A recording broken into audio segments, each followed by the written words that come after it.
नमस्कार दोस्तों, स्वागत है आप सभी का अपने आल एग्जाम सेंटर में। दोस्तों, रेलवे एमटीएस की भर्ती आई हुई है जिसका फॉर्म 18 जनवरी से फिलअप होगा और इसकी लास्ट डेट 16 फरवरी है।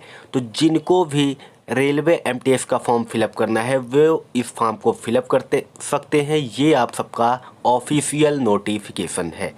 तो इसमें योग्यता कितनी मांगी गई है, आयु सीमा कितनी है, सैलरी कितनी है, सब कुछ जानने के लिए फुल वीडियो को देखें। जय हिंद।